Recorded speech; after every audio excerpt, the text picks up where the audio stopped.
wabarakatuh. Alhamdulillahirabbil alamin wassalatu wassalamu ala asyrofil anbiya'i wal mursalin sayyidina Muhammadin wa ala alihi wa sahbihi rasulillahi ajmain. Yang saya hormati Bapak Kepala SMP Negeri 16 Kabupaten Tepung, yang saya hormati Bapak Ibu Majelis Guru yang hadir pada pagi hari ini, dan yang saya hormati KPU. Pertama-tama marilah kita panjatkan puja dan puji syukur kita kehadirat Allah Subhanahu wa Ta'ala, karena di mana berkat limpahan rahmat dan hidayahnya kita dapat berkumpul pada pagi hari ini dalam keadaan sehat walafiat. Selanjutnya sholawat dan salam kita sajukan kepada junjungan kita Nabi besar Muhammad Sallallahu Alaihi Wasallam. Allahumma sholli ala Sayyidina Muhammad wa ala ali Sayyidina Muhammad. Mudah-mudahan kita mendapatkan syafaatnya di yaumil akhir nanti. Amin amin ya rabbal alamin. Baiklah, di sini saya akan membacakan susunan acara kegiatan diseminasi kompetensi sosial emosional Komunitas Belajar SMP Negeri 16 Kabupaten Tepung, Sabtu 12 Oktober 2024. Marilah kita awali kegiatan kita pada pagi hari ini dengan bacaan Bismillahirrahmanirrahim. Yang pertama yaitu sambutan dari Kepala SMP Negeri 16 Kabupaten Tepung. Yang kedua yaitu penyampaian materi kompetensi sosial emosional oleh narasumber. Yang ketiga tanya jawab, dan yang keempat penutup. Baiklah, kita mulai dengan sambutan dari Kepala SMP Negeri 16 Kabupaten Tepung pada Bapak. Persilakan. Assalamualaikum warahmatullahi wabarakatuh. Yang saya hormati Wakil Kepala Sekolah, Ibu Bapak Guru, dan Bapak U yang telah saya hadir pada kesempatan ini, dan juga Bapak sebagai mahasiswa UMP yang hadir dalam kegiatan praktek pembelajaran di sekolah kita ini. Pada saat yang berbahagia ini kita tidak lupa dan bersyukur kepada Allah Subhanahu wa Ta'ala, karena apa sudah rahmat dan juga kita diberikan umur panjang, badan sehat, dan diberi kesempatan sehingga bisa menghadiri dan melaksanakan kegiatan rutin kita setiap 2 minggu sekali, yakni kegiatan verbal komunikasi belajar kita. Selain itu, selalu bersalam sama-sama kita hadirkan pada baginda Muhammad SAW, Nabi yang selalu menjadi suri tauladan kita, Nabi selalu kita jadikan contoh dan tauladan, Nabi selalu kita akan syafaatnya bagi dunia dan akhiratnya. Amin Allahumma amin. Bapak Ibu yang saya hormati, seperti biasa narasumber kita pada hari ini adalah Bu Novi Banjarwati yang akan menyampaikan atau membagi ilmu kepada kita tentang kompetensi sosial emosional. Ini berkaitan dengan kegiatan pembelajaran kita, karena di saat-saat sekarang ini pembelajaran tidak cukup hanya kita berikan secara akademik saja, tapi teknik memberikannya, cara melayani siswa perlu kompetensi guru tingkatkan. Untuk itu kita berusaha meningkat kompetensi guru dengan beberapa cara. Salah satu adalah kegiatan komunikasi belajar ini, komunitas belajar ini. Insya Allah nanti tanggal 22 kita juga akan melaksanakan kompetensi guru di SMP 4 Gunung Tepung. Misalnya kalau ada perubahan tanggal 22-23 selama 2 hari itu tentang penguatan literasi dan kegiatan pembelajaran. Bapak Ibu sekalian, mungkin timbul pertanyaan dari kita semua, Pak, kenapa kok literasi dengan kualitas pembelajaran yang harus kita bahas nanti? Bapak Ibu, kalau kemarin lihat rapor pendidikan kita, saya berterima kasih kepada Ibu. Tahun 2023 kemarin kita mengadakan ANBK, hasilnya sudah muncul di 2024 ini, dengan hasil kemampuan literasi siswa kita itu baik, kemampuan literasi kita baik, karakter murid baik, kondisi kamar sekolah baik, kualitas pembelajaran baik, kondisi pendidikan juga baik. Namun ada beberapa hal yang stuck yang tidak banyak mengalami perubahan seperti kemampuan literasi siswa kita. Jadi siswa kita memang kita nilai sudah baik, tetapi kita dari tahun kemarin masih tetap tidak berubah, tidak naik dan tidak turun, tetap di situ. Nah ini ada apa? Itu di kualitas pembelajaran kita naik di sana, tapi ada beberapa elemen-elemennya yang banyak turun tentang pelayanan siswa dan pembelajaran. Nah yang saya kita bersyukur mungkin hasil usaha kita yang mendatangkan orang BPMP kemarin untuk workshop numerasi, alhamdulillah kita numerasi naik cukup tinggi, cukup baik tingginya. Jadi kemampuan numerasi siswa kita pada tahun 2004 kemarin sangat drastis kenaikannya, sangat drastis sekali kenaikannya. Sekali lagi itu barangkali usaha Bapak Ibu semua yang telah melaksanakan itu. Kemudian dari karakter ini turun, nilainya masih baik tapi nilai kita turun. Turunnya di mana? Di aspek beriman, berakhlak, bergotong royong, kreativitas, kritis dan menghargai keberagaman dan mandiri. Itu turunnya kita. Maka sebab itu kita nanti akan fokus pada karakter dalam penggunaan pembelajaran kita. Jadi kalau kualitas pembelajaran kita kan mudah-mudahan karakter siswa juga akan naik. Untuk itu kepada ibu bapak, saya sangat berharap tolong kegiatan-kegiatan pembelajaran karakter dilaksanakan kembali melalui kegiatan ekstrakurikuler. Yang kita hari ini setengah hanya dari pramuka yang jalan. Mudah-mudahan nanti kedepannya Rois akan berjalan karena pengurus baru sudah terbentuk. Alhamdulillah. Sudah 2 kali ya, alhamdulillah sudah berjalan. Mudah itu nanti dapat meningkatkan karakter sendiri kita. Bapak sekalian yang saya hormati, lebih lengkapnya nanti tolong dilihat lagi rapor pendidikan kita, poin-poin apa saja yang perlu kita tingkatkan. Nah sebelum mampu waktu menyampaikan beberapa hal, izinkan dulu saya mengucapkan selamat ulang tahun Hari Kabupaten Tebo yang ke-25. Kemarin kami sudah mengikuti kegiatannya yang diadakan oleh Menpora Porpastel, itu mengadakan kegiatan kejuaraan antar kampung. Alhamdulillah anak kita kemarin juara 3 ya Pak Menteri ya?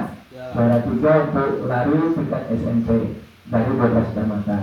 Nah rangkaian hari ini seharusnya kita upacara, tapi upacara itu kantor cabang tidak bisa melaksanakan. Kita juga peduli tidak ada persiapan untuk pesertanya, bukan untuk pelaksananya, untuk petugasnya. Sehingga kita tidak juga melaksanakan karena petugasnya tidak ada.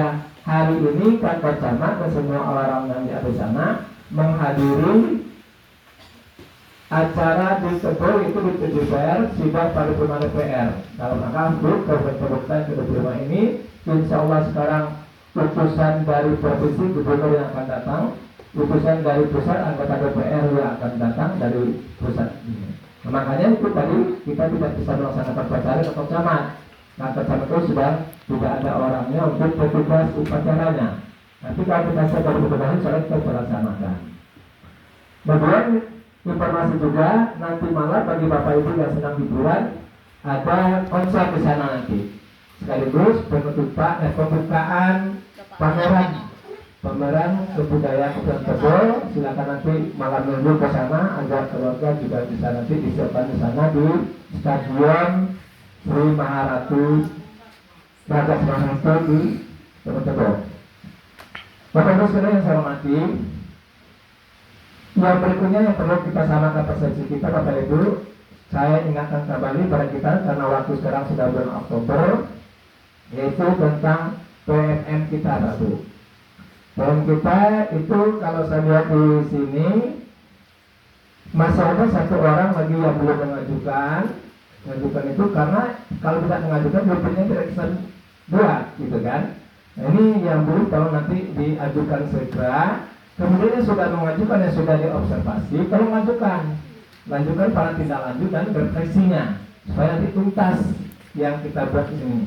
Jangan nunggu akhir. Kalau sekarang sudah bisa dilanjutkan, silakan lanjutkan. Ini ada beberapa orang yang bisa dilanjutkan kayaknya, buat dilanjutkan buka PMM-nya. Bapak Ibu sekalian yang saya hormati, tolong kita samakan meskipun tentang PM dulu. PMM ini adalah untuk penilaian kinerja kita. Penilaian kinerja selama 1 semester. Namun Bapak Ibu sekalian, jangan dipandang untuk nilainya. Yang kita lihat adalah pembelajarannya. Kemarin Bapak Ibu sudah memilih fokus sesuai dengan tema fokus yang direncanakan itu. Karena kemarin beberapa orang tanya, ingat tak dari fokus yang dipilih kemarin ada berapa item yang dipilih? Kan ada 3 yang pilihan kita. Boleh 1, boleh 2, boleh 3-nya yang dipilih. Nah, dipilih enggak? Kemarin ada berapa yang dipilih? 1 kah, 2 kah, 3 itu enggak masalah. Nah, itu nanti akan terbaca di tempat saya ini di akun saya. Itu akan beri rating nanti. Ratingnya hanya 3 sesuai dengan yang diharapkan, belum sesuai, dan sudah sesuai. Itu aja yang dinilai kemarin di PMM kita itu. Saya ulangi, yang dinilai adalah belum dilakukan tapi belum efektif, dilakukan dan efektif. Nah, berarti Bapak Ibu yang sudah rencana kemarin dilakukan nggak dalam pembelajaran? Ada juga yang beranggapan atau yang merasa was-was. Contohnya ini, beberapa ini saya beri contoh nih. Kemarin memilih fokusnya penerapan disiplin positif. Ternyata materi tentang sastra, ada hubungannya? Ya ada. Yang dilihat bukan materi pembelajarannya, bukan itu yang lihat. Tapi di dalam Bapak Ibu memberikan materi pelajaran itu ada tak terlihat penerapan disiplin positif ini? Itu yang dilihat. Makanya dikatakan belum dilakukan tapi belum efektif, dilakukan efektif. Hanya itu saja. Nah, ini sekali lagi saya tekankan, bagi saya bukan nilainya, bukan angkanya yang saya harapkan. Tapi Bapak Ibu mengerti ini dulu. Karena ada sebenarnya, loh sekolah lain tak ada masalah kan kok, nilainya aman-aman saja. Betul, nggak salah itu. Boleh sah-sah saja. Kalau Bapak Ibu minta nilai mau berapa, mau sekarung, mau 2 karung, boleh saya kasih gitu kan.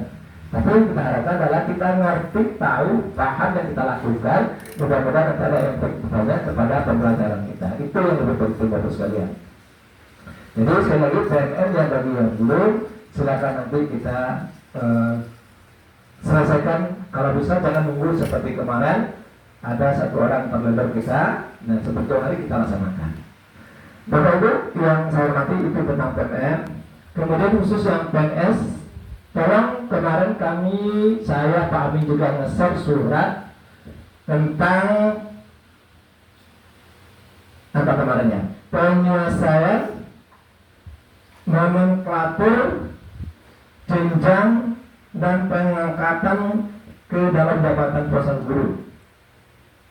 Dan Bapak ya, tolong lihat kembali SK Bapak Ibu, masihkah menggunakan jabatan guru yang lama? Jabatan guru yang lama itu ada berapa kemarin? Ada 6 atau 6 ya? Saya lupa tuh. Mulai dari guru pertama tingkat 1, guru muda tingkat 1, pembina tingkat 1, itu ada dulu seperti itu. Nah, sekarang sudah sesuaikan dengan Permen Menpan nomor 1 tahun 2003. Itu jadi 4. Guru pertama, guru muda, guru media, dan pembina. 4. Nah, yang guru pertama itu golongannya 3A dan 3B. 3C dan 3D itu guru muda. 3 media ya? ahli muda. Ya. Kemudian 4A, 4B pembina. Jadi itu yang ada sekarang untuk jabatan kita. Saya ulang lagi. 3A, 3B itu adalah guru pertama. Kemudian 3C, 3D muda. 4A, 4 sampai 4C pembina, dan 4D sampai 4E utama. Itu yang ada sekarang. Nah, kalau sudah sesuai, Bapak Ibu aman. Kalau belum sesuai, tolong segera, terakhir tanggal 21 Oktober harus sampai bahan itu di Dinas Pendidikan Tebo. Kalau belum sesuai, tolong lihat SK terakhirnya. Itu kemarin yang kami share, tolong dilihat lagi dan dibaca-baca lagi. Kemudian apa syaratnya yang akan kita kumpulkan, lihat di sana. Saya rasa ini kalau bagi yang baru naik pangkat sudah sesuai ini, tapi kalau yang lama naik pangkat mungkin belum sesuai, itu saja. Kemudian Bapak sekalian yang saya hormati, pada saat ini juga saya ingin menyampaikan tentang kegiatan pembelajaran kita. Tolong Bapak Ibu sekalian, di saat-saat jam terakhir ini rawan. Apalagi kita sekarang di luar, anak kita belajarnya di kelas motor, di kantin, itu kan rawan. Kalau Bapak Ibu guru jam terakhirnya tidak berada di kelas, apalagi 10 menit menjelang jam terakhir sampai jam terakhirnya, itu anak sudah berkeliaran lempar-lemparan. Kemarin untung nggak kena orang tukang es yang jualan ke sana. Lemparan-lemparan mungkin maksudnya lemparan uang tak apa saya nggak tahu, ternyata lemparan batu. Nah itu di kelas berapa yang di kelas motor? Sebenarnya yang C. Nah itu yang kemarin yang kejadiannya. Nah pasal langsung lari semua. Itu. Kemudian yang ini yang gerasi motor ini kelas 9A ya. Itu Bapak Ibu tolong tuh jam-jam istirahat di lompat pagar beli jajan di sana tuh. Betul. Begitu jam terakhir pelajaran, baik terakhir pemindahan jam pelajaran, apalagi terakhir mau pulang. Itu terjadi. Dia nggak lewat pagar bu, dia lewat sini, lompat pagar ini, bisa di sana. Ini yang tadi ada kondisi kita, tapi kita tetap waspada walaupun kondisi kita seperti ini. Jangan nanti gara-gara kita dapat rehab, dapat bangunan baru, juga terlarang terlantar bukan seperti itu maksudnya. Ini dalam memacu semangat kita supaya kita bisa melaksanakan itu semua dengan baik. Dan berikutnya sekalian, ini juga dengan salah persepsi kita sama persepsi kita tentang absen. Bapak Ibu, absen itu kami minta Bapak Ibu hadir semua untuk dilaporkan. Kenapa demikian? Bagi yang sertifikasi, nah contoh hari ini nih. Hari ini Bu Muhati tidak datang sejak kemarin karena orang tuanya lagi koma di Jamil Padang. Nah, apa kita mau sampai memberikan tidak diberi izin?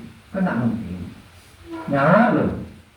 Nah, seperti Pak Ane hari ini terpaksa mendadak berangkat ke Tungkal karena ada musibah, bapaknya pingsan melihat adiknya yang tawuran gitu kan di sananya.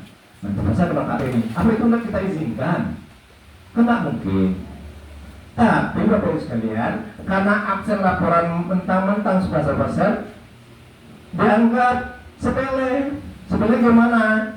Sama maaf saya, ada yang guru honor kita, guru PNS kita yang tidak lengkap 6 hari hadir ada gitu kan? Tidak lengkap 6 harinya. Tapi kita boleh 6 hari di sini. Nah, kalau memang alasannya mendadak seperti saya katakan tadi, itu tidak bisa dihalangi. Tapi kalau alasan-alasan yang ya hanya batu pilek, tersandung kaca, ya, yang seperti itu kan tidak ini. Malah ada yang memperlakukan setiap minggu harus tidak masuk. Ya kalau Bapak Ibu yang honorer jam yang pengajar nggak ada ya nggak masalah lah, silakan.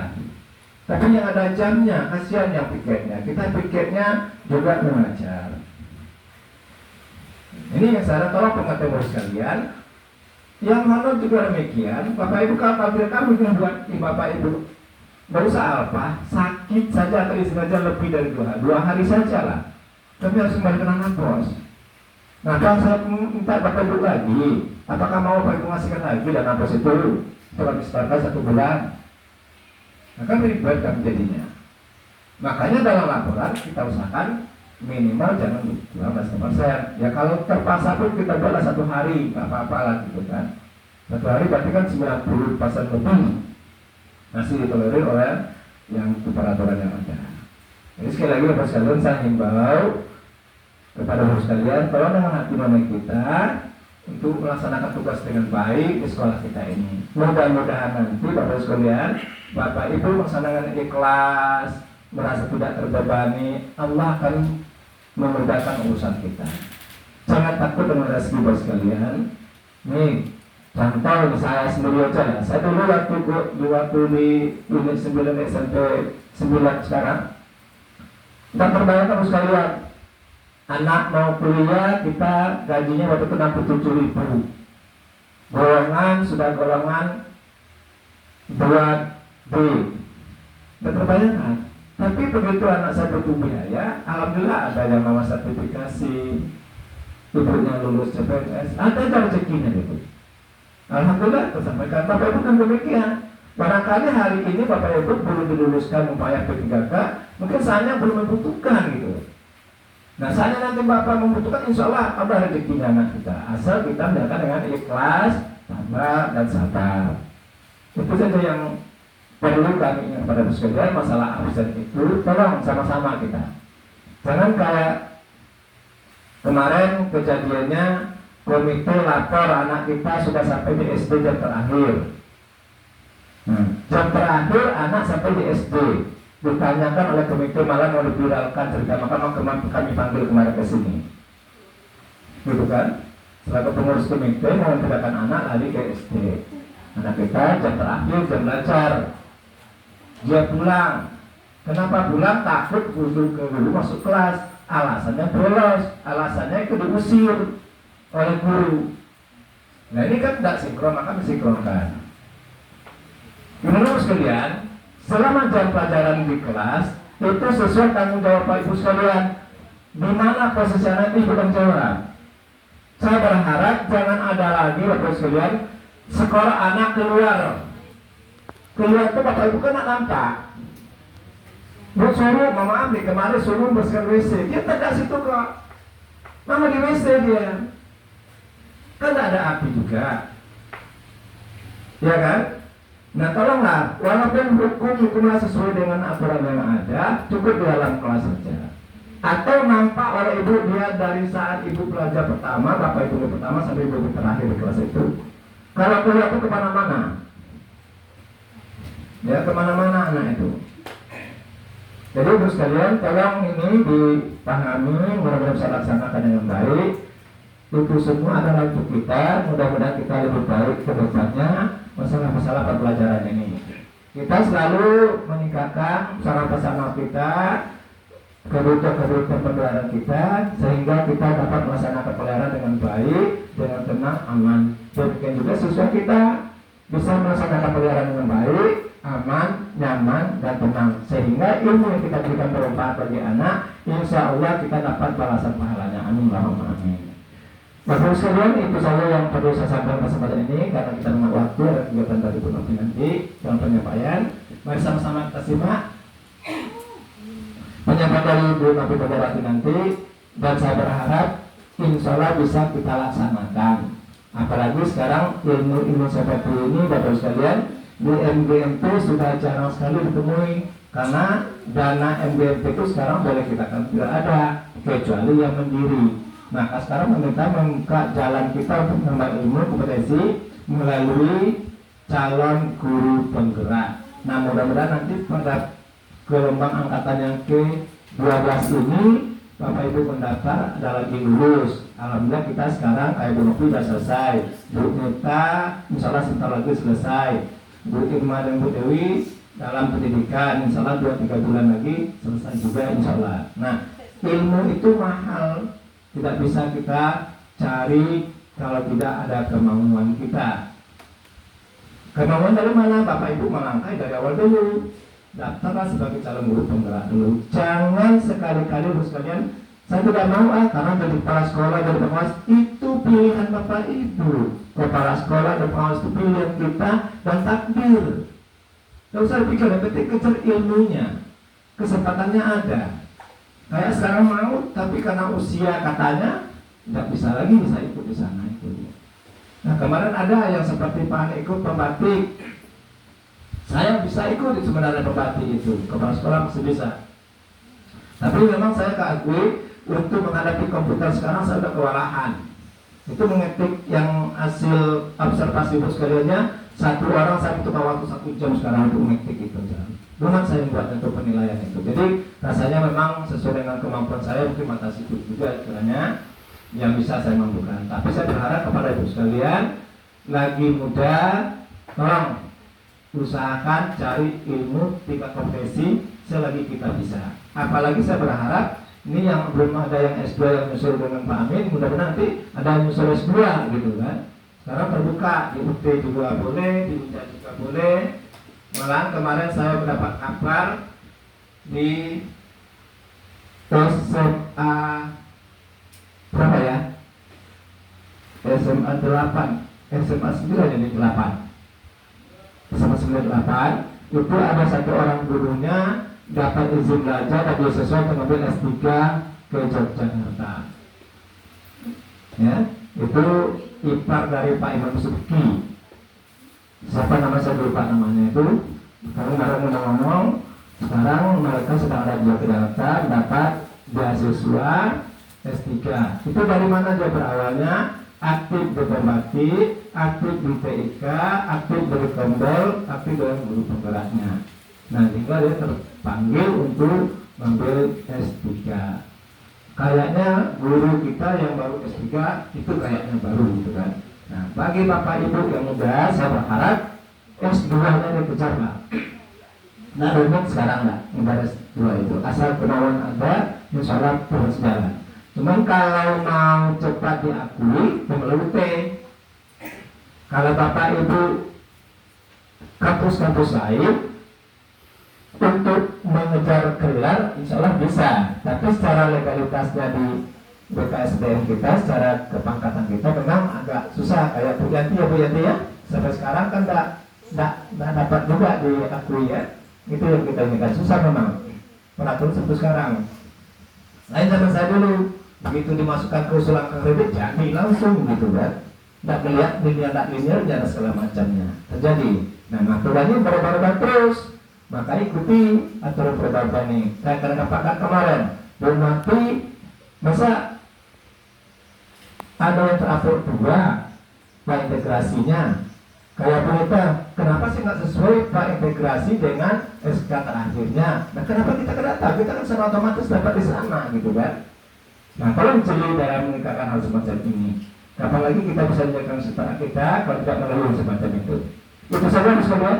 Banyak sampaikan, banyak salahnya. Saya mohon maaf dan terima kasih teman-teman sekalian. Saya bilang assalamualaikum warahmatullahi wabarakatuh. Baiklah, kita lanjutkan cara kita yang kedua, yaitu penyampaian materi kompetensi sosial emosional oleh narasumber pada Ibu Novi Bajarwati. Saya persilahkan. Baik, mohon izin Pak Ersek. Bismillahirrahmanirrahim. Assalamualaikum warahmatullahi wabarakatuh. Yang terhormat Kepala SMP Negeri 16 Kabupaten Tebet, yang saya hormati Bapak Ibu Majelis Guru dan staf TU. Pada hari ini, alhamdulillah, henti-hentinya kita mengucapkan rasa syukur kehadirat Allah Subhanahu wa Ta'ala yang telah melimpahkan rahmat serta kasih sayangnya kepada kita sehingga hari ini kita diberi kesehatan, lancar kegiatannya. Kemudian salawat triliun salam tak henti-hentinya kita sanjungkan kepada junjungan kita Nabi besar Muhammad SAW yang telah membawa manusia dari zaman kebodohan menuju zaman yang penuh dengan ilmu pengetahuan dan peradaban seperti saat ini. Baik Bapak Ibu, izinkan saya untuk mendiseminasikan praktik baik tentang pembelajaran sosial emosional dalam kaitannya implementasi dan penguatan kompetensi sosial emosional.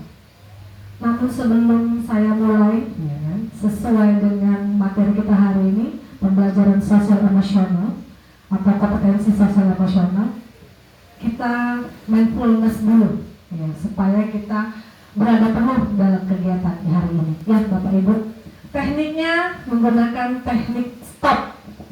Pernah dengar Bapak Ibu? Mungkin kalau Ibu Sari dengan Ibu Irma untuk di modul ini ya, kegiatan pendidikan guru penggerak sedang melaksanakan kegiatan ini ya, sudah ya. Jadi teknik stop ini adalah salah satu teknik yang bisa kita lakukan yang sangat gampang sekali Bapak Ibu, dan tujuannya untuk supaya kita berada dalam kesadaran penuh atau bahasa kerennya itu mindfulness ya. Jadi apa yang perlu kita lakukan?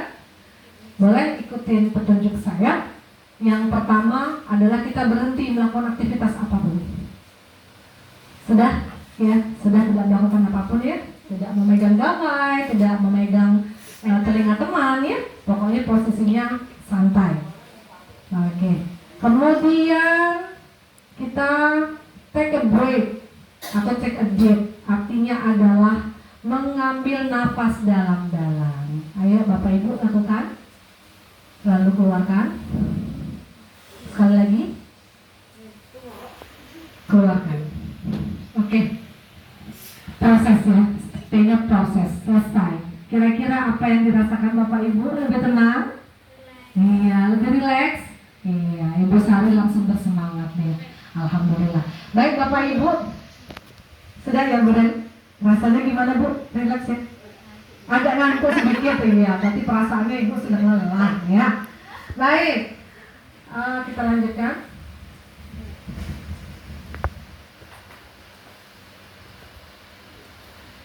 Ya, perkenalkan ya, sudah tahu lah ya, Ibu Nurti Fajarwati ya.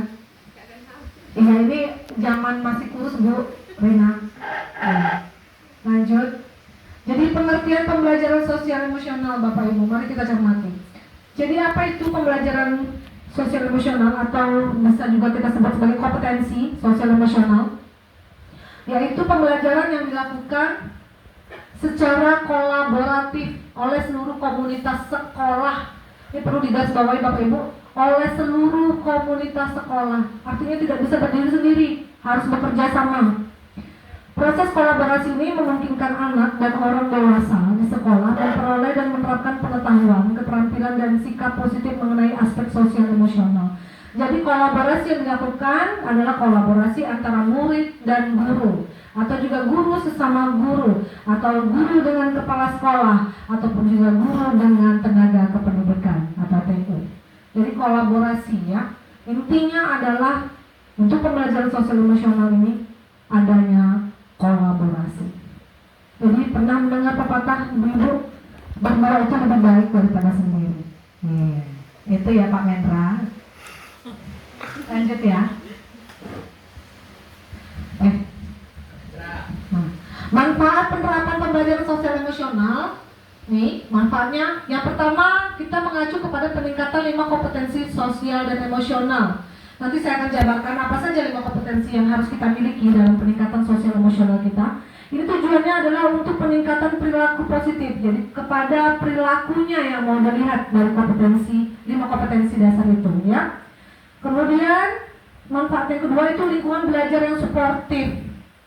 Nah, lingkungan belajar suportifnya seperti apa? Lingkungan belajar yang penuh dengan kenyamanan, yang kalau bahasa kerennya itu menuju kepada cita-cita luhur pembelajaran, yaitu suasana well-being, sejahtera lahir dan batin. Jadi sejahtera itu bukan cuma dalam hal finansial saja Bapak Ibu, tapi juga bagaimana kita nyaman berada di sekolah kita ini ya. Sekolah kita ini bisa sebagai tempat kita berbagi, tempat kita bercengkrama, tempat kita juga cari duit gitu ya. Jadi tempat yang benar-benar bisa kita jadikan rumah kedua setelah keluarga kita di rumah. Kemudian yang ketiga yaitu peningkatan sikap pada diri sendiri, respect terhadap orang lain, toleransi terhadap kebutuhan kita dan orang lain, dan juga ini terjadi dalam lingkungan sekolah tentunya. Yang perlu kita lihat bersama nih Bapak Ibu, ada kata-kata respect dan toleran. Respect dan toleran ini adalah kepada kita, yang kita tujuannya kepada kita, kepada warga sekolah.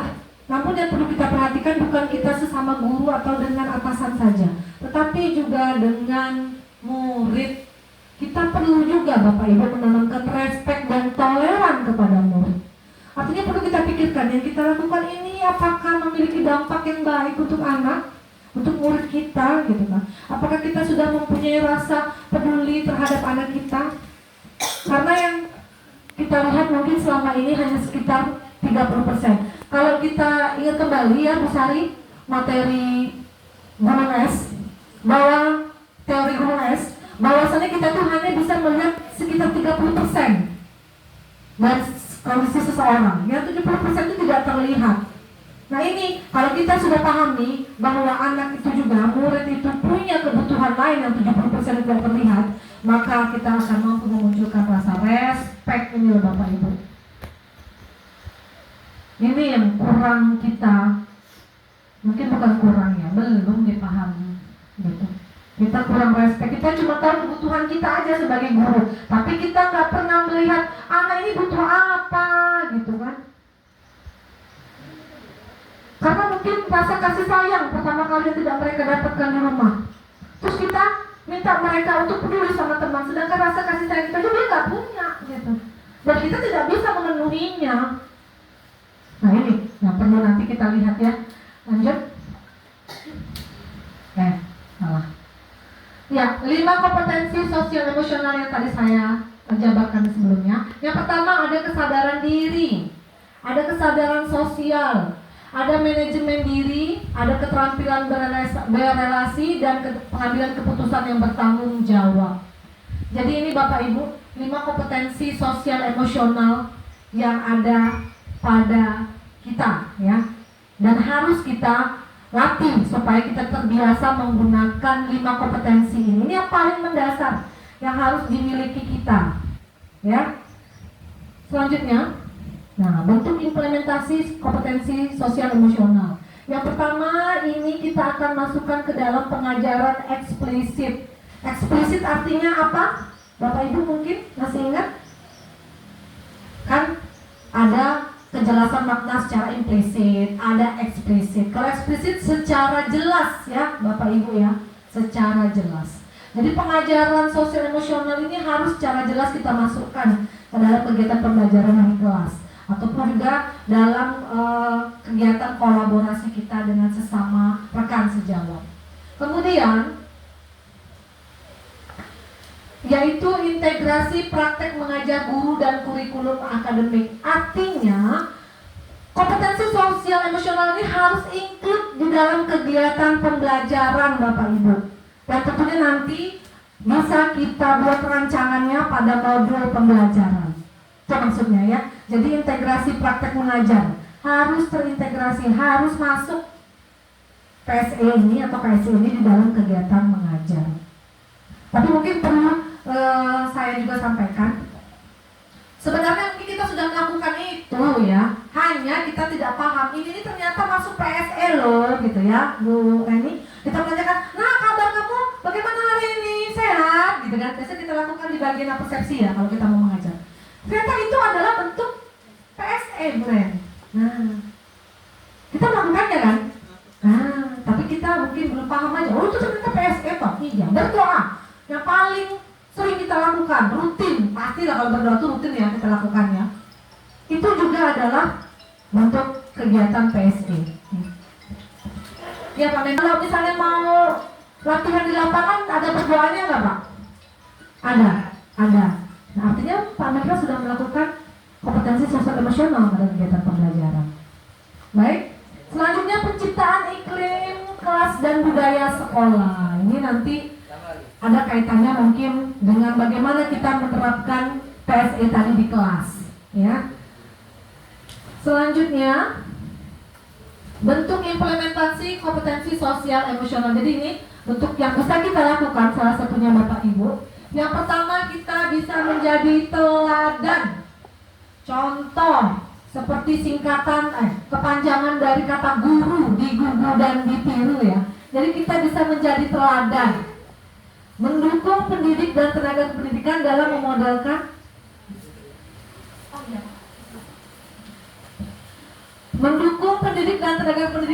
memodelkan kompetensi dan pola pikir di seluruh komunitas sekolah dengan murid, keluarga murid, mitra komunitas, dan satu sama lain. Nah, misalnya tadi contoh yang Bapak sudah sampaikan, kita sebelumnya ada terjadi sesuatu yang tidak enak, yaitu ya anak sampai keluar dari sekolah, tidak mengikuti pembelajaran, kemudian ada yang melihat, kemudian di sana terjadilah ada sesuatu bahasa yang tidak enak mau diviralkan gitu kan. Nah itu kalau kita kasih contoh implementasi dari sosial emosional, bagaimana kita meminimalisir adanya gesekan dan benturan dalam permasalahan di sekolah, ini tidak akan terjadi. Permasalahan yang tadi sampai viral dan segala macam itu tidak akan terjadi. Ya, jadi mengkomunikasikan hal-hal baik intinya Bapak Ibu dalam kegiatan menjadi teladan ini. Kita ngomong ke anak dengan bahasa yang baik juga, kita ngomong dengan teman juga bahasanya baik, menerima masukan dari teman. Karena kadang-kadang kita tidak bisa membaca kesalahan kita sendiri, kelemahan kita sendiri. Kita butuh orang lain untuk menilai. Walaupun memang ada pernyataan yang bermawadah yang mengatakan begini, kita tidak bisa menutup mulut orang dengan 10 jari kita. Kita hanya bisa menutup telinga kita. Betul, ada juga yang seperti itu. Tapi kalau itu membangun sifatnya, apa salahnya kita terima Bapak Ibu? Ya, gitu. Selanjutnya belajar. Nah, dalam kegiatan pembelajaran bagaimana merefleksikan kompetensi sosial emosional pribadi dan mengembangkan kapasitas untuk mengimplementasikan kompetensi sosial emosional. Yang perlu digarisbawahi ada kata merefleksi. Jadi apa yang sudah kita lakukan? Kita refleksi. Kita menjadi reflektor terhadap diri kita sendiri. Apa yang sudah kita lakukan ini apakah berdaya, apakah berguna, apakah bermanfaat? Nah, bagaimana ke depannya? Apakah perlu kita lakukan lagi atau perlu kita tingkatkan lagi? Saya yakin setiap kita pasti punya ya cara untuk merefleksi diri sendiri. Dan biasanya setiap orang berbeda-beda cara merefleksinya. Nah, kemudian ini yang kenapa kok dia kolaborasi ini tidak hilang ya, Bu Novi? Karena memang kolaborasi ini intinya kita tidak bisa bekerja sendiri, kita butuh orang lain Bapak Ibu. Jadi mengimplementasikan sosial emosional itu bisa dengan berkolaborasi, yaitu menciptakan struktur yang berbentuk komunitas pembelajaran profesional atau pendampingan sejawat bagi pendidik dan tenaga kependidikan untuk berkolaborasi tentang cara mengasah strategi untuk mempromosikan KSE di seluruh sekolah. Ini sudah terjadi di sekolah kita Bapak Ibu. Ya, kita sudah berkolaborasi dalam kegiatan komunitas kita, baik komunitas sama-sama dengan guru mata pelajaran atau juga dengan lintas mata pelajaran dan komunitas sekolah. Contohnya kemarin sudah kita lakukan, Bu Asni berkolaborasi dengan Pak Amin dalam kegiatan apa tuh kemarin Pak Amin? Untuk persiapan UKIM ya. Nah, itu kan mereka berkolaborasi menciptakan pembelajaran yang menarik, bagaimana mereka berdiskusi. Oh, gini loh Bu Asni masukannya, Pak Amin juga memberi masukan. Ya, seperti itu sebenarnya itu sudah PSE loh Bu Asni. Bu Asni konsultasi sama saya mengenai modul ini bagaimana kalau tidak masuk kalau ya, udah itu. Bu Ibu siapa namanya, Ibu baju jubah merah, Ibu Linda yang cantik coba deh. Itu sudah kolaborasi Bu Linda. Bu Linda sudah melaksanakan PSE.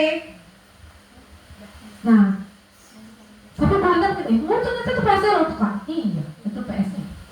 Pokoknya dasar PSE itu kolaborasi. Kalau tidak terjadi kolaborasi tidak akan bisa melaksanakan kompetensi sosial emosional di sekolah. Baik Bapak Ibu lanjut. Ini saya kasih contoh saja, mungkin berguna nanti untuk Bapak Ibu yang sedang PPG. Bagaimana sih menginkludkan KSE itu di dalam kegiatan tahap-tahap pembelajaran, ya, atau langkah-langkah pembelajaran gitu ya. Ini saya kasih contoh. Misalnya yang mau kita kembangkan adalah kesadaran diri. Kan tadi ada 5 ya. Apa saja tadi? Masih ingat nggak? Kesadaran diri, manajemen diri, keterampilan berrelasi. Kemudian ada 5 loh tadi. KSE itu, jenis-jenis KSE 5. Yang pertama apa tadi? Manajemen diri, kesadaran diri, kesadaran sosial, keterampilan berrelasi, dan pengambilan keputusan yang bertanggung jawab ya, ada 5. Jadi yang pertama, kalau misalnya contoh kita mau mengembangkan kesadaran diri. Nah ini loh, kegiatan berdoa itu sudah masuk ke dalam komponen KSE untuk implementasinya ya, yang bisa dilakukan praktiknya. Jadi kalau misalnya Ibu bikin di modul Ibu itu, guru mempersilakan murid untuk berdoa menurut kepercayaan dan agama masing-masing gitu kan. Berarti,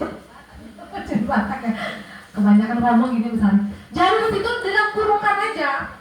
Itu sudah bentuk KSE kesadaran diri ya Bu mawadah, nanti bisa masuk ke kesadaran diri. Udah masuk itu. Jadi nanti ketika orang baca modul kita, oh ada kesadaran diri, berarti ada dong KSE-nya. Nah kemudian, ini contohnya deskripsinya misalnya nih. Sekarang mari kita berdoa untuk mencari kedamaian dalam diri kita dan memahami siapa kita sebenarnya. Ketua kelas, siapkan teman-teman dan dipimpin pembacaan doa. Nah, silakan berdoa menurut kepercayaan dan agama masing-masing. Gitu kan? Kita ngomong gitu ke anak. Itu sudah KSE loh, Bu, ya. Gitu ya. Itu di mana bisa kita lakukan? Biasanya sebelum dan sesudah pembelajaran, ya di awal dan di akhir. Mungkin kalau di kurikulum Merdeka kan perbedaannya sama K13 ada ya. Kalau dulu di K13 cukup di pagi saja kita berdoa, ada di jam pertama biasanya. Dulu waktu di K13. Ya, kemudian di kurikulum Merdeka kita setiap memulai pembelajaran baru masuk ganti doa lagi. Iya. Waktu di K13 tapi biasanya di awal saja enggak, Bu? Iya, memang harusnya seperti itu. Cuma yang kita lakukan selama ini mungkin waktu yang K13 belum sosialisasi seperti itu. Pas yang di Kurma baru kita dibilang, oh berdoanya di awal di akhir. Setiap masuk juga kita ganti jam pelajaran juga. Sudah K13 mulai itu ya? Apa iya? Oh iya, kalau gitu ya. Alhamdulillah kalau sudah begitu.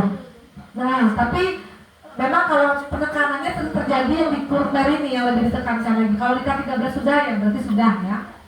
Kemudian kebutuhannya apa ini? Kebutuhannya untuk menciptakan suasana aman dan nyaman, ya. Jadi supaya kita lebih nyaman di kelas kalau kita berdoa. Lalu yang kedua ada manajemen diri. Nah, nih kalau manajemen diri, gimana kita bisa masukkan di dalam kegiatan pembelajaran ini refleksi di bagian refleksi guru dan murid, ya. Biasanya di mana kalau kita merefleksi?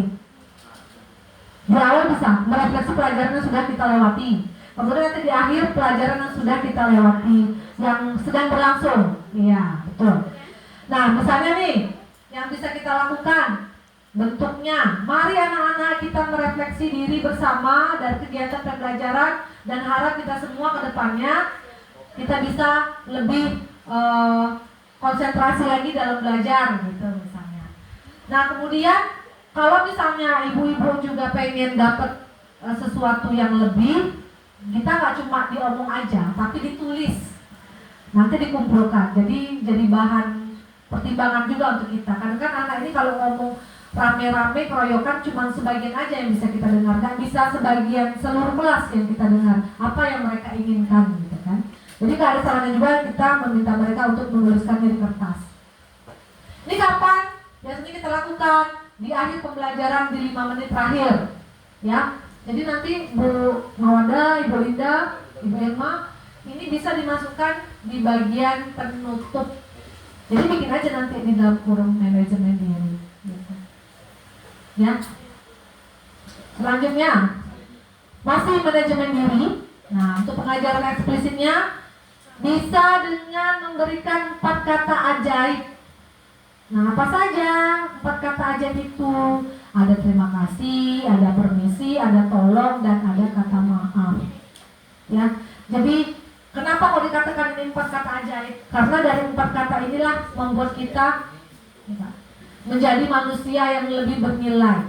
Ya, kadang kita lupa, kita minta tolong sama anak, tapi kita lupa mengucapkan kata tolong dulu. Kita sudah salah, tapi kita tidak minta maaf. Pertanyaan muncul, Bu Nafi, kalau kita minta maaf sama murid, turunlah harga diri kita. Tidak, Bapak Ibu. Malah itu memunculkan rasa respek dalam diri anak. Oh berarti guru saya juga mau mengakui kesalahannya. Ya, namanya kadang kita kan manusia, hilaf juga kan. Nah, jadi jangan merasa bahwa kalau kita minta maaf sama anak, kita akan rendah di mata anak. Tidak, malah itu akan memunculkan rasa respek. Ya. Dengan teman juga seperti itu. Namanya kita bergaul, bersosialisasi biasa aja lah. Kadang kita buat masalah kan ribut mungkin sama Mem Widi. Tapi setelah ribut sudah, minta maaf, selesai gitu kan. Tidak perlu berlarut-larut. Nah, jadi ini ya bisa kita terapkan dengan 4 kata ajaib ini. Kalau di dalam modul pembelajaran bagaimana masuknya Bu Nopi? Bisa kita masukkan nanti meminta anak untuk mengerjakan. Guru tidak lupa mengucapkan kata tolong. Tambahkan di situ, boleh. Boleh Bu Nopi. Kata Bu Linda di RPP dibuat begitu, boleh. Kan gak ada yang baku. RPP itu penulisannya. Terserah kita. Yang penting kita nyambung, tahu dengan apa yang mau kita lakukan dan rencana kita itu. Selanjutnya, kesadaran sosial. Nah, ini penciptaan iklim kelas dan budaya sekolah, berempati terhadap teman, bela sungkawa. Contohnya saya contohkan bela sungkawa gitu. Ya, yang lain juga misalnya dalam kesedihan apa kemalangan, ya boleh juga gitu ya. Bisa Bu Nopi ini masuk atau include di dalam modul, bisa. Ya. Kita masukkan di dalam modul RPP kita bisa ini. Untuk yang kesadaran sosial. Ya. Nah, kemudian di sini bisa kita lakukan juga di mana selain di modul kita masukkan di lingkungan sekolah kita bisa lakukan ini kesadaran sosial. Tapi biasanya di sekolah sudah kita lakukan ya. Misalnya kayak ada yang guru yang terkena musibah, kita datang menjenguk atau juga kita mengucapkan rasa bela sungkawa, misalnya ada keluarga yang meninggal, ini kita lakukan kan. Kita bertakziah itu ke rumah rekan kita, nah itu adalah contoh juga PSI ya. Selanjutnya untuk kesadaran sosial, keterampilan relasi. Nah ini dimana kita bisa integrasikan dari kegiatan mengajar, yaitu pada kegiatan diskusi kelompok. Atau kalau di dalam pembelajaran berdiferensiasi ini pada diferensiasi apa? Proses. Iya betul sekali Sari. Proses. Ya. Kita membagi anak dalam kelompok-kelompok kecil, mereka berdiskusi di sana, memecahkan masalah dari tugas-tugas yang kita berikan. Ini adalah salah satu contoh keterampilan berelasi. Contoh kalimatnya mungkin di sini bisa saya kasih contoh. Baiklah murid-murid semua, kita berdiskusi di dalam kelompok masing-masing. Sekarang dipersilakan perwakilan kelompok mempresentasikan. Kelompok lainnya memberikan tanggapan dengan saling menghargai satu sama lain. Ini kita lakukan nggak Bapak Ibu di dalam kegiatan pembelajaran? Lakukan nggak? Pembagian kelompok ada nggak kita lakukan Bu Sari? Ada. Berarti kita sudah PSE, ya, keterampilan berelasi. Kemudian ini mungkin tidak ada kaitannya di sini, tapi saya mau pertanyakan ke Ibu, boleh Ibu respon? Kenapa kok di dalam kegiatan pembelajaran itu anak kok selalu dibagi dalam kelompok? Kenapa tidak mengerjakan tugasnya secara individu saja? Kenapa kok lebih baik secara berkelompok? Mungkin ada yang bisa memberikan argumentasi. Iya, kenapa harus berkelompok? Kenapa nggak pribadi aja loh? Ibu-ibu melakukan itu kan? Kalau di kelas kelompok kan? Ada nggak yang tahu alasannya kenapa? Bu Reni, silakan Bu Reni.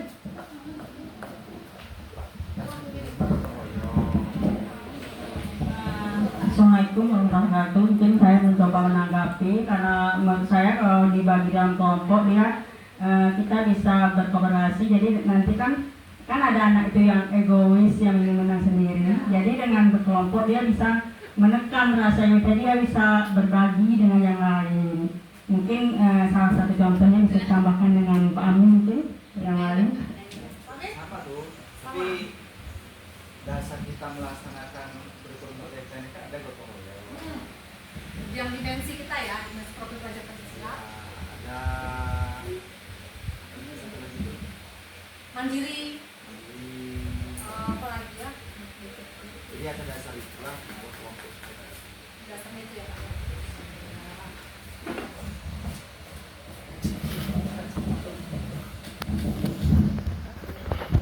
Terima kasih Bu Reni dan Pak Amin.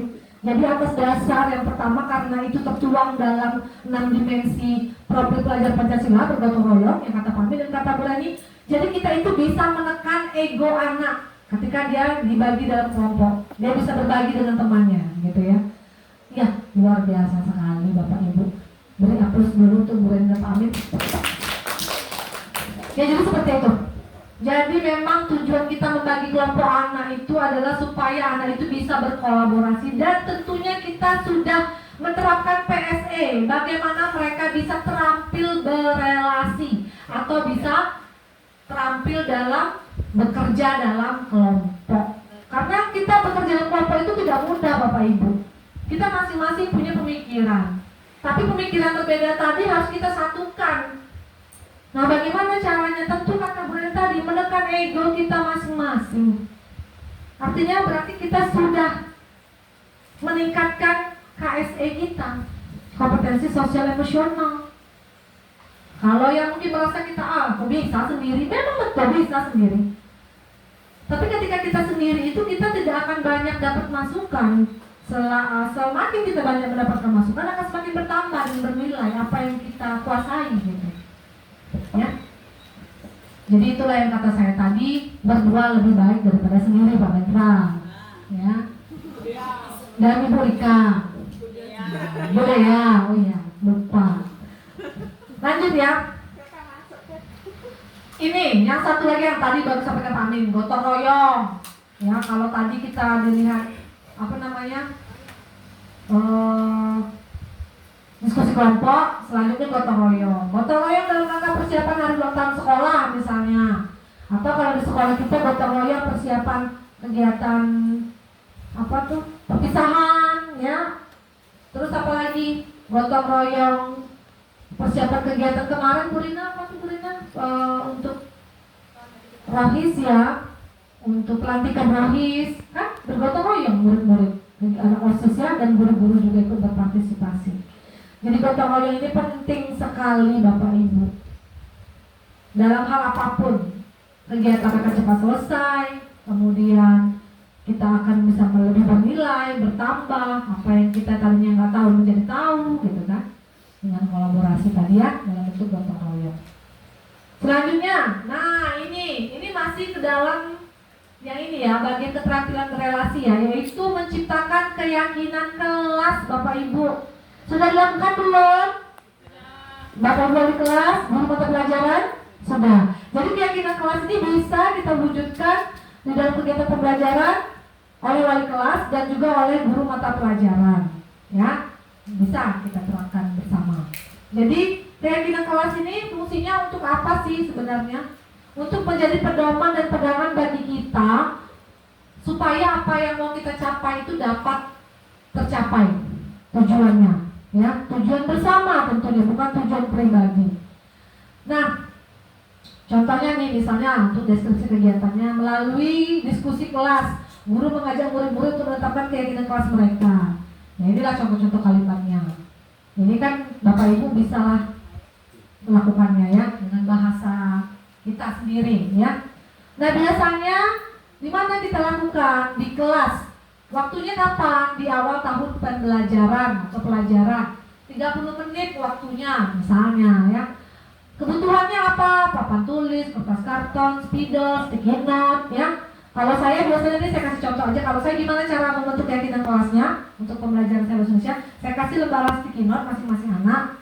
Kemudian nanti silakan kamu tulis kegiatan pembelajaran kita supaya berjalan dengan lancar, apa yang perlu kita lakukan di kelas. Namun saya melarang anak-anak untuk menggunakan kata negatif, kata tidak dan jangan. Jadi kalimat-kalimat positif saja. Misalnya ada kata jangan ribut, dijadikan kata tenang di dalam kelas. Gitu. Jadi kata-kata yang positif yang kita pakai. Gitu. Nanti setelah itu apa yang mereka lakukan Bapak Ibu? Mereka membuat keyakinan kelas itu di kertas sticky note. Lalu saya minta mereka untuk menempelkan di papan tulis. Setelah mereka menyampaikan semua, saya lihat, saya pilah-pilah. Oh, ini bagian yang untuk ketertiban kelas, masuk ke sini. Oh, ini sikap, masuk ke sini. Gitu, dikumpul-kumpulkan kilotnya, baru disimpulkan. Jadi dibuatlah, sehingga termuatlah. Kalau saya itu ada 10 keyakinan kelas di kelas 8B dan 8A per kelasnya. Gitu. Jadi setelah itu baru saya ketik, ditandatangani oleh ketua kelas dan saya. Jadi setiap belajar tuh saya bawa dulu itu. Kalau misalnya tidak sesuai, nah ini kan keyakinan kelas kita ini. Jadi kalau anak misalnya melakukan sebuah tindakan yang sedikit tidak sesuai, ya tunjukkan ini loh keyakinan kemarin. Berpenampilan rapi, kok baju kamu udah dimasukkan, ayo masukkan lagi ya. Seperti itu. Tapi Bu Novi nggak bisa langsung ya hasilnya. Kenapa kok kita cuap-cuap terus tapi anak belum ada perubahan? Bapak Ibu Linda, capek saya cuap-cuap terus, nggak ada berubah-berubahnya. Sabar Bu, ya perubahan itu ada yang terjadi secara langsung, ada yang tidak langsung. Ya, ada yang hari ini bisa kita lihat langsung, ada yang beberapa bulan ke depan baru bisa kita lihat langsung, kita lihat perubahannya. Gitu. Selanjutnya, pengambilan keputusan yang bertanggung jawab. Nah ini biasanya di saat piket kelas ya. Jadi kalau misalnya piket kelas itu dilakukan oleh anak-anak, apa yang perlu kita tekankan di sana gitu ya. Jadi pengambilan keputusan yang bertanggung jawab ini komponennya. Caranya bagaimana? Membagi dan membuat daftar piket kelas melalui diskusi kelas. Saya mau tanya dulu Bapak Ibu wali kelas, kalau bagi piket itu diskusi enggak? Diskusi enggak? Buat Memedi? Diskusi kan? Enggak langsung Memedi yang tujuh-tujuh ini kalau hari ini ya, kalau ini hari ini ya, enggak kan? Kita serahkan ke anak untuk memilih hari apa. Nah, that's right. Betul sekali begitu. Berarti Memedi sudah KSE loh, men. Ya, pengambilan keputusan yang bertanggung jawab. Jadi anak diajarkan untuk bagaimana dia bisa memilih sendiri, kemudian nanti dia bertanggung jawab. Gitu. Cuma itu tadi yang perlu mungkin pengawasan kita adalah bagaimana anak melakukan itu, apakah sudah dilakukan atau belum, yang bertanggung jawab tadi. Nah contoh tadi Bapak sudah sampaikan piket WC. Nah itu kan anaknya ada, tapi karena nggak diawasi jadinya nggak dilakukan gitu. Dan perlu mungkin kita ingatkan di situ, nak kamu piket WC itu bertanggung jawab kamu gitu. Jadi ditanamkan bagaimana anak itu ada dan tidak ada guru, tetap mereka melaksanakan. Kembali lagi kata Ibu Linda, susah lah Kak, nggak langsung nampak Kak, besok macam itu lagi, yo sabar, kita ulangi terus. Kalau jadi kebiasaan lama-lama dia terbiasa. Nah pembiasaan ini yang harus lakukan terus, jangan capek kita cuap-cuap ya. Selanjutnya, ini penerapan perbuatan ya. Nah yang pertama menjadi teladan, ini contohnya adalah manajemen diri. Kemudian bisa kita lakukan dengan menciptakan budaya mengapresiasi kinerja Bapak Ibu. Nah, jadi jangan menganggap sepele ya pujian itu. Ternyata pujian itu berdampak luar biasa loh Pak Amin hari ini luar biasa loh. Terima kasih tadi sudah membantu kegiatan kita. Ibu Rina, Ibu Dea, dan ibu-ibu yang lain sudah cuap-cuap manggil-manggil anak sampai Pak Mendra jalan ke ujung sana loh ya Pak Mendra, lari-lari giring anak supaya anak ke lapangan semua ya. Makasih ya Bapak Ibu yang sudah berpartisipasi untuk kegiatan hari ini. Sepele tahu ucapan itu? Iya, karena kerja Pak Amin. Pak Amin memang luar biasa. Ya kan? Itu sepele tuh kata-kata begitu. Tapi kalau kita yang mendengar gimana rasanya? Ya Allah, bangga kan? Seneng gitu loh. Nanti gak ada bangga gitu, seneng aja.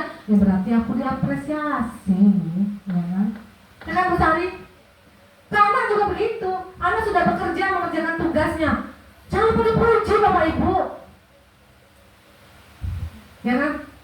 Wah kamu udah luar biasa. Saya kemarin pengalaman nih, berbagi sedikit. Iwan Lutfi, itu tahu lah ya Bapak Ibu gimana kan? Tapi kemarin di kegiatan pembelajaran saya, dia jawab teman yang lain nggak bisa jawab.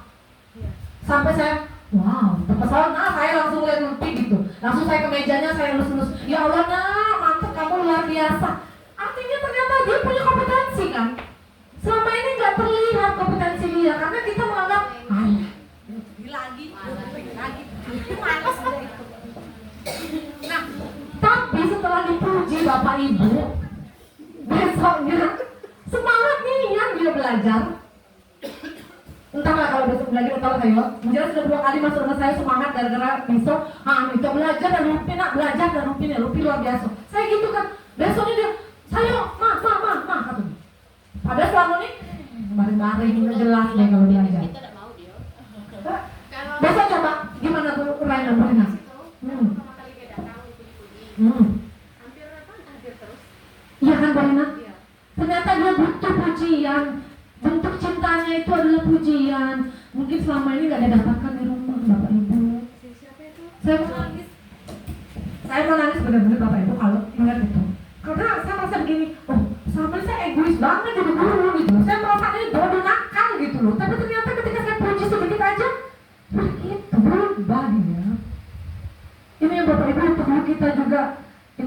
diri juga. Mungkin kita selama ini jadi guru belum bisa memberikan cinta kasih sama anak kita. Iya, Miss. Oh iya, makasih ya punya. Kalau si Lutfi menurut lihat orang tuanya, ibu sama bapaknya, memang dia mengakui anaknya tuh butuh perhatian. Apalagi emaknya memang kemarin bilang kayak gitu. Terus anaknya juga kayaknya sepertinya tidak bisa dikerasin kata bapaknya. Karena di rumah bapaknya keras. Terus bapaknya karena sudah mempelajari anaknya kayak gitu, sampai anaknya udah naik kelas kemarin. Terus bapaknya bilang, ternyata anak saya tidak bisa dikerasin bu. Selama saya keras niat dengan anak saya, kata bapaknya kemarin ngomong kayak gitu. Orang tuanya mampir ke rumah curhat tentang kemarin.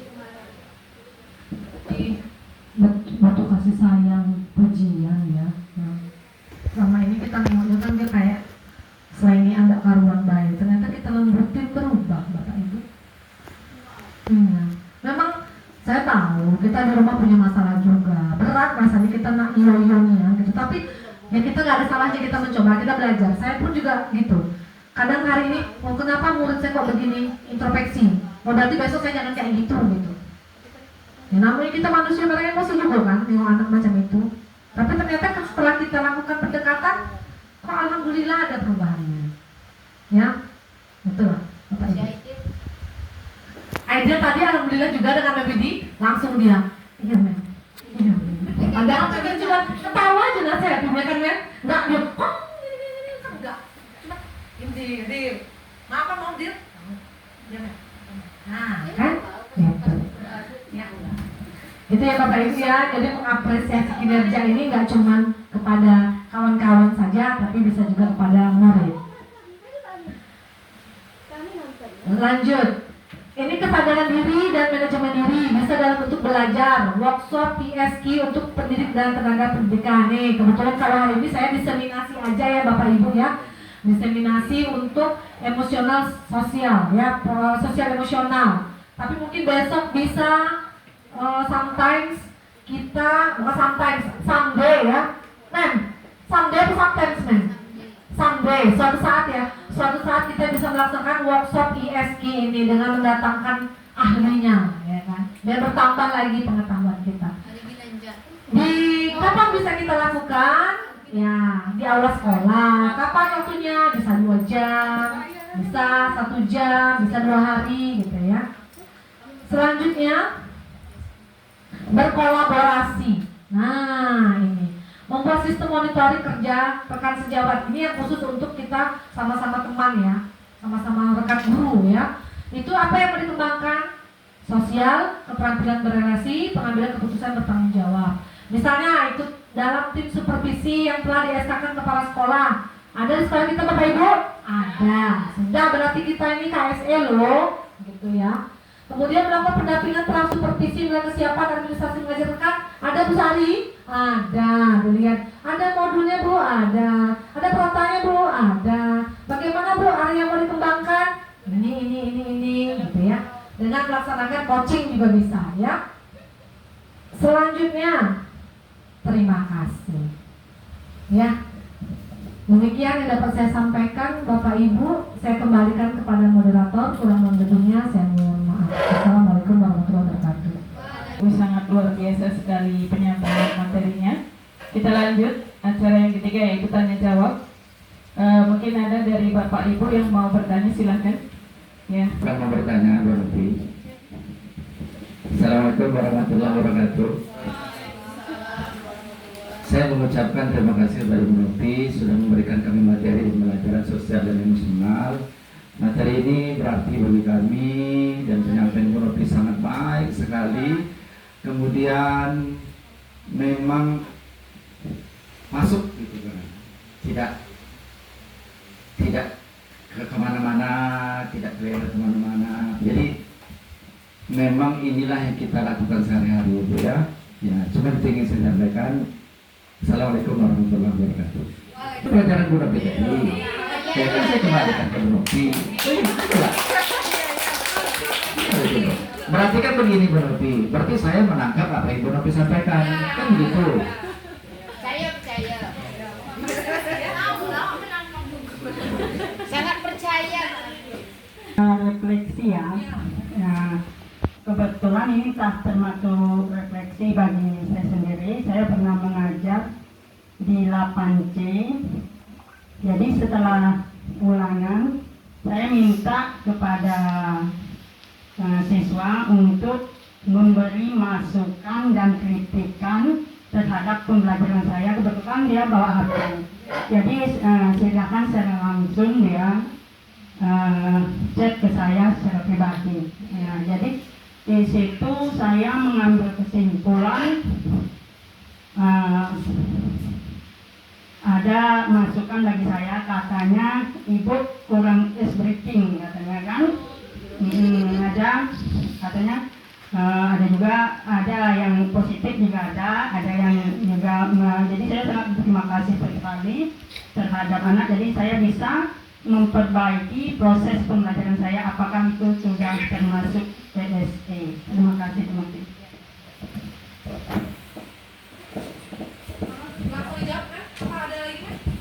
Ada lagi Bapak Ibu? Mungkin Boleh dua.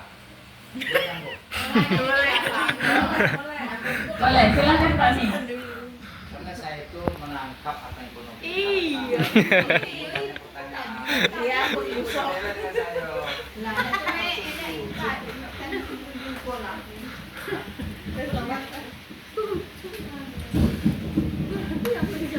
Begini Bu Novi, tadi dibicarakan ada satu siswa yang keluar pagar, kemudian dia berjalan ke jalan sehingga kan mau diviralkan. Mungkin guru tersebut sudah lelah menyampaikan, menasehati segala macam, dan tidak bisa, dikusuk-kusuk tidak bisa, di sini-sini tidak bisa, dikasih pun tidak bisa, dikasih tugas pun tidak mau, dengan kawan mengganggu, pokoknya dia kerok. Jadi kalau seperti itu tuh semuanya lagi. Kami kemarin dengan Ibu Yanti berdua di lapor, waktu Ibu Novi ngajar di lapor komputer, kami diskusi, kami perhatikan Bu Novi, lihat tuh. Ada satu yang Ibu Novi bicara, dia begini, kaki naik nih, lari ke kawan, dia kan handphone. Nah, jadi bukan salah guru lagi, saya kira kan, itu memang sudah siswanya punya karakter seperti itu. Yang ingin saya tanyakan tuh, bagaimana kita menyikapi siswa tersebut? Sindir tidak bisa, tegur halus tidak bisa, kita nasihati tidak bisa, keras pun juga tidak bisa, disuruh keluar dia keleran. Nah kan gitu tuh, disuruh masuk dia ganggu kawan, suruh diam dia tidak bisa, suruh masuk dia kawan dia ganggu. Kira-kira, tapi selama ini mungkin kalau dengan saya ya rasanya belum ada ya, tapi yang ke depan itu, yang dalam ke depan itu mungkin seperti itu kondisinya kan. Ya, terima kasih. Assalamualaikum warahmatullahi wabarakatuh. Dulu ya, mungkin dari pertanyaan Ibu Dani dulu. Jadi Ibu Dani, terima kasih pertanyaannya. Kalau yang seperti itu Ibu lakukan di kelas, Ibu sudah melakukan KSP, ya, itulah KSP, refleksi diri. Betul, refleksi diri itu bisa kita include-kan di modul kita, yang kita masukkan di akhir pembelajaran atau di bagian penutup. Misalnya nih, di dalam langkah-langkah pembelajarannya, guru merefleksi terhadap materi pembelajaran hari ini bersama murid, menanyakan kesan murid terhadap pembelajaran hari ini. Itu include dia Bu, ya PP, ya Bu Mawadah, itu namanya KSE juga untuk dalam hal manajemen diri. Yang Ibu Rani lakukan itu kan tidak include di dalam modul, tapi Ibu lakukan itu juga sudah KSE Bu. Itu malah luar biasa. Jadi kadang-kadang anak itu dia bisa jujur kalau dia tidak memberitahu apa yang dia rasakan kepada gurunya langsung tanpa teman-temannya tahu. Karena kan ada anak yang kalau dia ketahuan apa yang dia pikirkan dia nggak nyaman. Tapi ada anak kan yang seneng aja kalau dia teman-temannya tahu dia tuh sedang merasakan apa. Karena kita nggak bisa juga memaksa orang lain untuk semuanya ekstrovert. Semua orang kan berbeda-beda. Ada yang dia tertutup introvert, ada yang ekstrovert terbuka, ada yang semi-semi, yang suka tertutup dikit, yang suka terbuka dikit gitu kan. Jadi kan nggak bisa kita nyamakan. Yang boleh dilakukan itu adalah bentuk KSE. Ya, walaupun tidak masuk ke dalam modul, tidak ada dalam langkah pembelajaran, tapi itu KSE Bu. Malah bagus Bu kayak gitu. Jadi kita tahu anak ini maunya apa. Jadi kan bahan pertimbangan juga untuk kita. Berarti besok yang harus saya lakukan seperti ini. Ternyata anak saya butuhnya ini loh. Gitu. Ya, mungkin memang belum semuanya bisa kita penuhi kebutuhannya, tapi setidaknya kita sudah berusaha. Gitu. Ya, mudah-mudahan luar biasa itu. Mantap. Nah, kemudian bisa berani diterima ya? Oke. Lanjut pertanyaan Pak Amin. Nah, kalau bertemu dengan murid yang sudah sangat sulit untuk kita atasi gitu kan, bagaimana? Sudah pakai PSS, pakai KSS sudah, pakai cara yang bahkan yang tidak enak sudah gitu, tapi anaknya masih aja seperti itu. Jadi apa yang perlu kita lakukan? Nah, inilah Pak, mungkin anak ini dia terdeteksi dia berkebutuhan khusus. Jadi yang kita lakukan di awal semester itu, PBS itu, saya harap lah ya, maksudnya untuk seluruh GPK kita ya dan guru-guru yang lain, kalau kita melakukan asesmen awal itu betul-betul kita lakukan. Jadi kita tahu nih, saya tahu ada memang yang anak kelas 7 seperti itu ya, yang bahkan yang kemarin yang terjadi itu juga karena anaknya sudah luar biasa memang. Tapi Pak Amin, percayalah, kalau kita usaha terus-menerus pasti ada jalan Pak Amin. Yang mau saya tekankan di sini, Bapak Ibu, kita utamakan KSE. Tolong kurangi kekerasan kepada murid. Baik kekerasan fisik itu malah nggak boleh sama sekali. Kekerasan mental apalagi Bapak Ibu. Itu ditekan ya. Saya sudah pengalaman dewe. Yang tadi saya cerita murid saya satu itu, ya. Bu Yanti ini maksudnya menyampaikan kita tuh juga perlu waras gurunya. Ya, jadi kalau kita sudah waras baru kita bisa memberikan yang terbaik untuk anak gitu ya. Ini kan gitu ya Bu Yanti ya. Jadi porsinya kita gitu. Ya Pak Amin? Menurut itu malah terbalik. Kalau dengan saya tuh dia masuk terus belajar, malah ada plusnya. Nah, itulah Pak Amin saya bilang. Karena gini, anak tuh kan nggak bisa dia semua suka pelajaran yang kita bawa. Maksudnya gini, kadang dengan saya mungkin bermasalah, dengan Bu Yanti tidak, karena dia suka belajar seni budaya. Itu yang perlu kita refleksi. Jadi kita nggak bisa maksa anak tuh semuanya bisa dan suka pelajaran kita. Jadi yang kita lakukan apa? Kita berusaha saja gitu. Kalau anak ini bagus kok sama saya, sama ini enggak, boleh kita tanya sama teman kita yang ngajar tuh, kayak manusia anak tuh kok bisa ya bagus dengan kamu? Gitu. Itu kolaborasi. Jadi kita tanya, nanti saya berguru dengan Pak Amin nih, kok anak bisa mau mijitin gitu kan? Nah, berarti kan Pak Amin luar biasa ngajar. Berbagi Pak Amin itu maksud saya. Apa pijit? Hah? Bukan pijitnya, maksudnya anak itu loh kok bisa begitu gitu kan? Gitu. Jadi bisa kolaborasi. Nah, kolaborasi ini tadi juga termasuk KSE Bapak Ibu. Contohnya gini, Bu Linda ngeruping-ngeruping gibah-gibah tapi untuk kebaikan misalnya. Sama-sama sama teman-teman berbagi pengalaman gitu kan. Ada Bu Mawada, ada Bu Rani, ada saya, Bu Irma. Ternyata itu adalah KSE. Iya, walaupun gibah kan kita nggak menjelekan orang, kita maksudnya mencari, ini anak ini sama aku gini loh Pak, gini. Nah kan kita, ternyata anak ini begini gitu. Jadi kita bisa saling berbagi. Nah, selama ini kan kayak kemarin nih, maaf ya, saya nggak ngajar di kelas 7. Tanya sama Bu Linda, ini anaknya kayak mana Bu Linda, apa anaknya bikin masalah begini. Ini kan saya pergambaran. Iya. Gitu. Jadi inilah keterampilan berelasi, kesadaran diri, manajemen diri, kesadaran sosial, dan pengambilan keputusan dan bertanggung jawab adalah 5 kompetensi dasar Bapak Ibu yang harus kita miliki di dalam kegiatan pembelajaran, baik itu melayani kebutuhan murid dalam belajar maupun dalam sosialisasi kita sesama rekan sejawat, antara juga bawahan dan atasan dan bawahan. Gitu. Demikian Bu itu.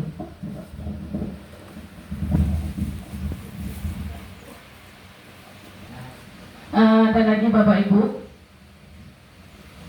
Kalau tidak ada, saya sebenarnya malu mau ngasih tambahan Bu Nopi. Tidak Pak. Cuman, Kan KSE tadi. cuman rasanya tuh kalau tidak saya ungkapkan nih jadi beban. Tidak waras. Beban.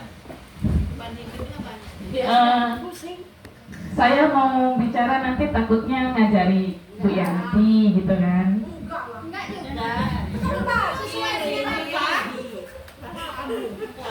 Ini masalah pertanyaan Pak Amin tadi. Seperti yang sudah Ibu Novi bahas tadi, tidak perlu dengan kekerasan. Nah, jadi solusinya Pak Amin ini berdasarkan pengalaman pribadi saya. Ya maaf ngomong ya, saya dulu tuh paling suka sekali kalau yang namanya memarahi anak. Itu hobi saya dulu tuh. Sekarang insya Allah sudah berkurang. Sudah berkurang. Jadi Pak Min, yang pertama itu kita pahami dulu kondisi anak, cara mengatasinya tadi. Seperti pengalaman saya itu di kelas 9C, itu saya sering marah sama rombongan Sindo. Pertama saya masuk dulu kan, rombongan Sindo, Alfa Bio, ya yang CS itulah. Ketika belajar dengan saya, anak tuh selalu begini. Yang pertama mungkin saya sebutkan saja, buku tidak ada, pena tidak ada, kesiapan anak itu tidak ada. Apa gak memuncak emosi saya gitu kan? Kita mau belajar, ibaratnya kita mau makan, tapi piring dengan sendok tidak ada. Gimana rasanya? Mau marah gitu kan? Tapi setelah saya tanya gitu kan, kenapa tidak bawa pena? Kenapa tidak bawa buku? Banyak alasan. Yang tertinggal di rumah, ternyata anak ini jarang tidur di rumah. Terus kayak Alfabio, maaf ngomong, dia tidak punya pena, tidak ada buku. Gak bisa kita marah dengan mereka gitu kan, karena kondisi ekonomi setiap orang itu kan berbeda. Jadi saya suruh pinjam ya, tidak harus gak bawa pena, keluar. Dulu tuh saya dulu. Sekarang insya Allah saya sudah berubah gitu kan. Kenapa? Karena kita harus memahami dulu kondisi siswa. Seperti Lutfi, maaf ngomong, dia sering terlambat kalau belajar dengan saya tuh. Saya tuh ngajar hari Rabu pagi di kelas 8A, kebetulan di kelas dia. Jadi kenapa terlambat? Nah, alasannya tuh mungkin tidak bisa diterima oleh semua guru. Saya bangunnya kesiangan, saya numpang. Kalau kita emosional gak usah belajar keluar. Tapi saya mikir lagi, dia sudah ada niat loh mau masuk kelas kita gitu kan. Itu sudah nilai plus. Tidak apa-apa saya bilang. Besok jangan ulang lagi anaknya di depan semua kawannya tuh. Itu termasuk ke dalam kesepakatan kelas tadi Bu Novi ya. Iya, keyakinan kelas ya. Kalau belajar itu harus tepat waktu. Memang ada saya bilang kemarin, kalau masuk jam pelajaran saya itu terlambat 5 menit, kata saya nanti ada sanksinya. Kan begitu, sesuai kesepakatan kita kemarin kan. Kalau misalnya terlambat, saya buat aturan seperti itu. Besoknya lagi tidak terlambat lagi. Mungkin ada 1 kali, 2 kali. Saya maklumi, tidak harus nak kita usir. Tidak usah belajar. Kasihan anak di luar, cuma belajar di dalam. Sudah ada niatnya itu sudah bagus sekali.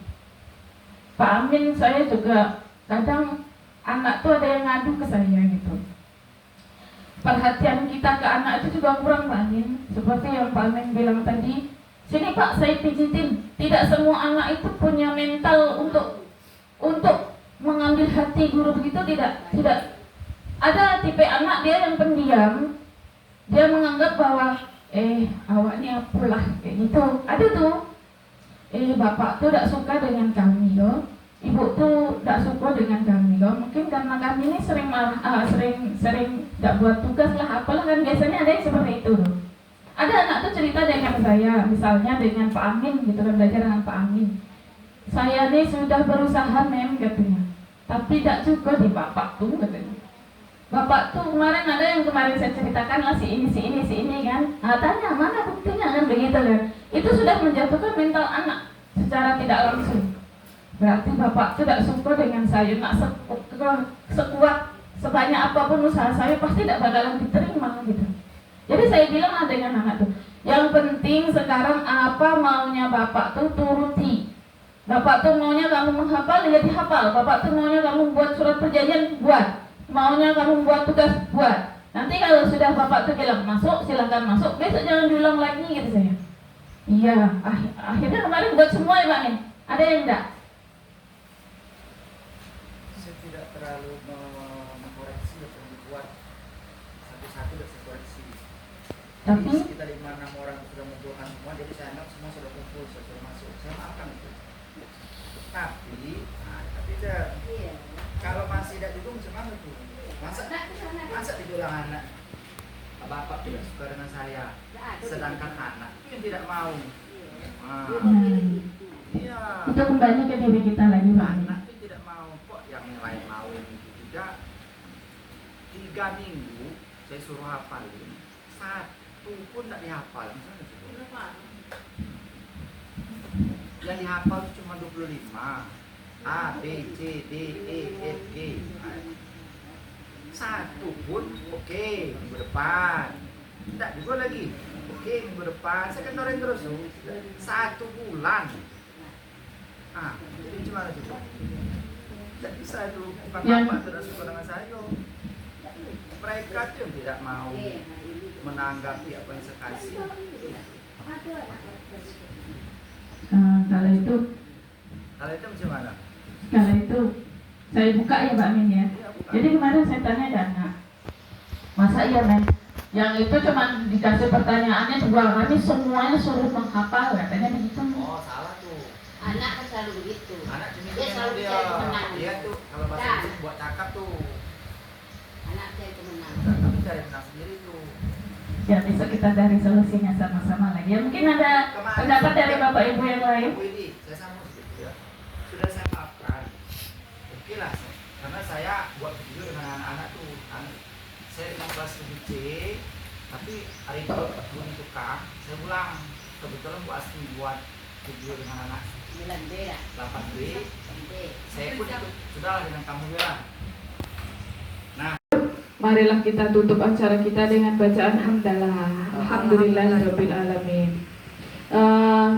Saya sebagai moderator mohon maaf apabila ada penyampaian yang kurang tepat. Saya akhiri wabillahi taufiq wal hidayah. Wassalamualaikum warahmatullahi wabarakatuh.